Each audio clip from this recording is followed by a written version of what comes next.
So when was the last time? Do you remember when it was that you just really knew that you were in the presence of God? When was the last time that there was a moment that just felt so different somehow, that you were really experiencing God's presence in a powerful way? I bet for that group of guys, those shepherds, that for the rest of their lives, whenever they were asked that question, they answered the same way.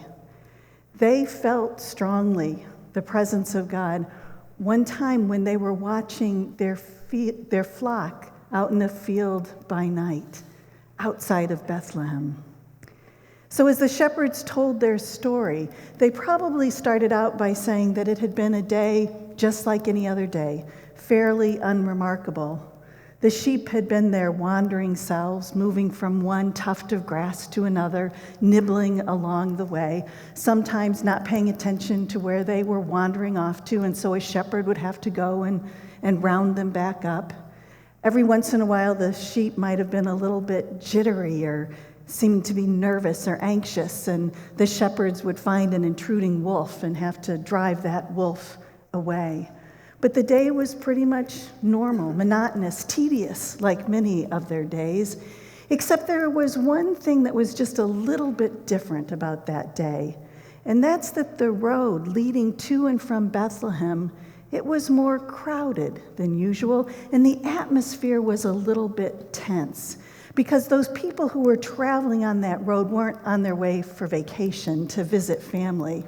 Instead, Caesar had ordered all people to return to their family homes so that they could be counted and probably have their taxes increased.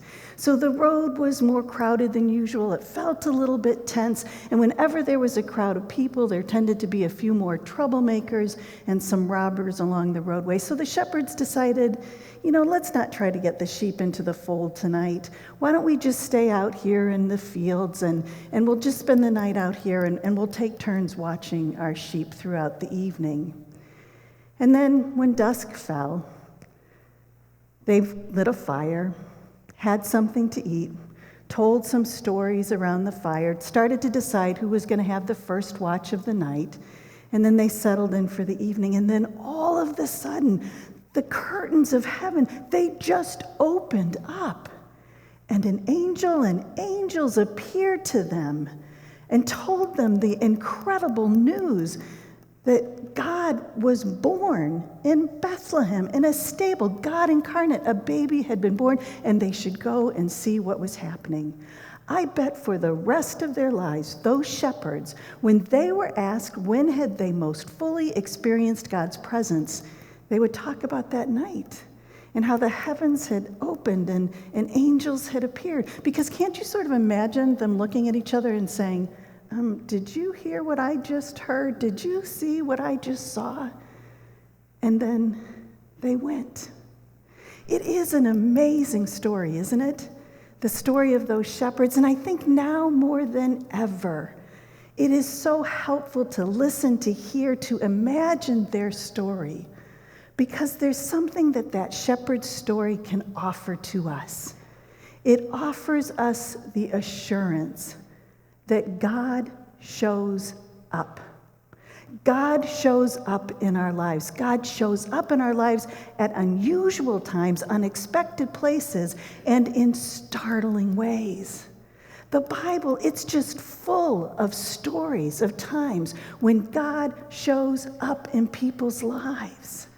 It really is astounding to think of all of the ways that God chooses to show up in people's lives, welcoming people, greeting people, encouraging people to enrich their lives. There are so many stories in Scripture about that, and so many words used to describe God. First of all, because God is beyond one-word descriptions, but also because God chooses to show up in our lives in so many ways, making it possible for us to have every opportunity to welcome and to meet God, even in startling ways and unexpected times. There's a professor from Duke Divinity School, Dr. Laura Winner, who recently published a book called wearing God, clothing, laughter, fire, and other overlooked ways of meeting God. In an interview, she talked about the reason for writing her book. And she said, I think one of the reasons the Bible gives us so many different metaphors for God is to remind us that no single one of these images is going to capture who God is. And we constantly are being invited by the scriptures to have our imaginations expanded around who God actually is and what God is like. So the Bible is just so full of metaphors for God, reminding us that God will show up in our lives in all kinds of ways, unexpected ways and expected ways. And so there are metaphors. God is a rock. God is a mother hen. God is an eagle. God is an angelic chorus, a baby born in Bethlehem. There's even in Deuteronomy a time when God is described as an eyelid. It was when the Israelites were wandering in the wilderness and they needed protection and care. And that eyelid that closes and provides protection for that which is tender. And in the Psalm, we read about God as a shepherd who walks with us through the hills and the valleys of our lives. There's a story about two little boys who were traveling from Cincinnati to Canton, Ohio. The plan had been for the whole family to go from Cincinnati to Canton together, but the boys' parents had to make an emergency trip to Pittsburgh to be with the grandparents for a few days. And so the boys were staying with their aunt in Cincinnati, and on Christmas Eve, she was to put them on a bus. The parents would then drive to Canton, and they would all join up together in Canton. So the plan was working well. The boys had stayed with their aunt. She had gotten them on the bus on Christmas Eve. But then a very sudden and heavy snowstorm descended upon that area of Ohio, and the bus was forced to get off the road. The state troopers actually closed the highway. There was so much snow. So the bus had to get off the highway, and it went to a gas station that had a convenience store. Now, the boys weren't very happy about this. They were scared. They were young, and they'd been good on the bus. They'd even traded who got to sit by the window throughout their hour on the bus. So they were nervous, and the bus driver called the aunt. The aunt spoke to the boys, assured them that everything was going to be okay, and that as soon as the road cleared, the parents would come and pick them up at this convenience store. But it did very little to uplift their spirits. They were alone and afraid. And so there was this older woman who'd been watching what was going on. And she just sort of slowly got involved with the boys, making sure that they got something to eat, asking the driver to please get their suitcases out so they could maybe get their blankets or those other kinds of comfort items, making sure that they were comfortable. And by the end of the night, they were singing Christmas carols together. And in the morning, the parents showed up and took the boys on their way to Canton. But on that night, God showed up in a convenience store as a shepherd in the form of an older woman. God shows up. God uses all kinds of ways to show up in our lives. And so there's so many ways to describe God, so many ways that God will reach out to us as the mother hen shepherding us along, as the rock, the stability in our lives. God shows up. The shepherd's story reminds us of that. Now more than ever, we can rejoice in that part of the story that God will show up, and God will show up in our lives, your life, my life.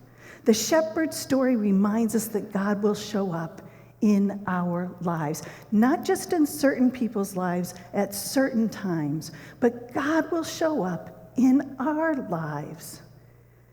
Those shepherds were just a bunch of regular guys working hard day and night. They were not a particularly faithful group of people. Actually, shepherds could rarely get to the temple because of their work. They could rarely participate in religious observances or high holy days. They were never able to take the time to go to the temple and sit on the steps and study with learned rabbis all about the scriptures. They were just a bunch of regular guys. They really are the epitome of the common person. And so their story reminds us that God will show up not just in certain people's lives who deserve it at a certain time, but God will show up in all of our lives, yours and mine.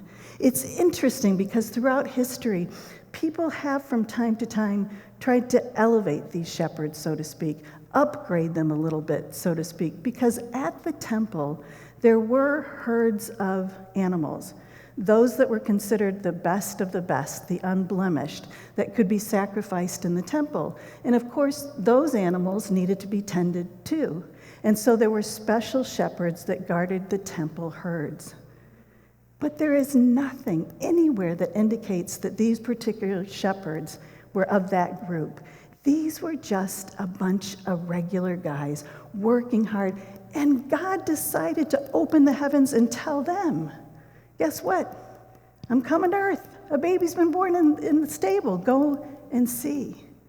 So God shows up in our lives, in yours and in mine, and in all kinds of ways, all kinds of times, in startling places. Now more than ever, the shepherd story reminds us of that. And the shepherd story reminds us that when we powerfully feel the presence of God, an appropriate response just might be a little respect and awe, maybe even a little bit of fear.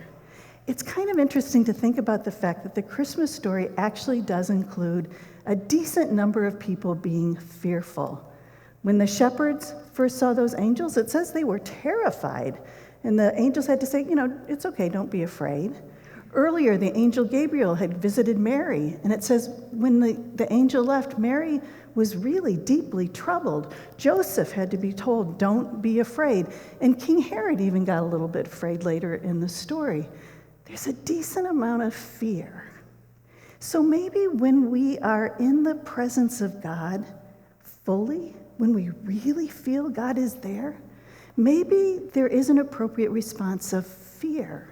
And I use that word very carefully because I don't mean that kind of really being scared of God and hellfire and damnation, but rather the kind of fear that's described in Proverbs, that the fear of the Lord is the beginning of wisdom, that when we're in the presence of God, maybe there's just a sense of being overwhelmed with awe, which results in a healthy dose of respect, which then might mean we're going to behave a little differently. We might want to really align ourselves and what we do with God's will. Like those shepherds, they were afraid, but then they did what God asked. They went to Bethlehem. When I was a student at Harvard Divinity School, I worked at the First Baptist Church in Newton as a student. And that same year that I was a student, as I was working at First Baptist Newton, I was also taking a class at school from Henry Nouwen. Henry Nouwen was probably one of the most famous people I ever took a class from. He's sort of a giant in terms of spirituality, and when he was alive, he wrote more than 30 books on spirituality. So just one day after class, I decided to give it a try, and I asked Nouwen if he would be willing to come to the church I was working at as a featured speaker. And much to my surprise, he said yes. So we made all these plans, did all this publicity for Nouwen to come to the church. But then the plan was I was to pick him up in Cambridge and drive him to Newton. And I was terrified. I had a great deal of awe and respect for Nouwen, and I drove a tiny little Toyota Tercel at that time. Nouwen was well over 6 feet tall, so he scrunched in my front seat. The giant of spirituality is next to me. I don't know what to say. I was really scared, but with that awe and respect, some of you will be really surprised to know that during the entire drive, I drove under the speed limit. It affected how I chose to live my life at that moment. And I want you to know Nouwen lived many years after that experience. But there is something about when we are in the presence of someone who is deserving of our awe and respect. It just might encourage us to behave a little bit differently and align our lives with God's will. So there's something about me this Advent that I keep putting things in the order of worship for you to take home to put on your fridge or your bulletin board or on your desk. And so this week it's in the last page. And there's a tree here, and it was created by Soul Seeds. And it offers some suggestions about how experiencing God's presence in the birth of the Christ child this year might affect how you choose to live your life, including things like take pleasure in the beauty and the wonder of earth, speak your love, speak it again, speak it yet once again.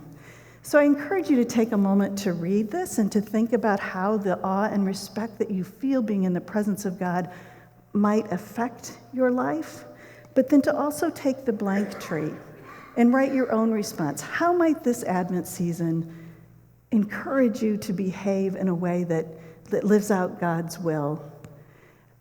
Is it being nicer to your sister? Is it working harder on affordable housing?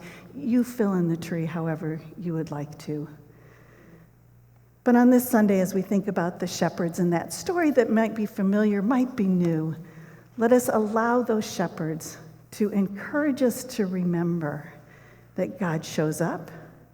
God shows up in our lives. And when that happens, we might just want to respond with some respect and choices to do God's will in our world. Amen.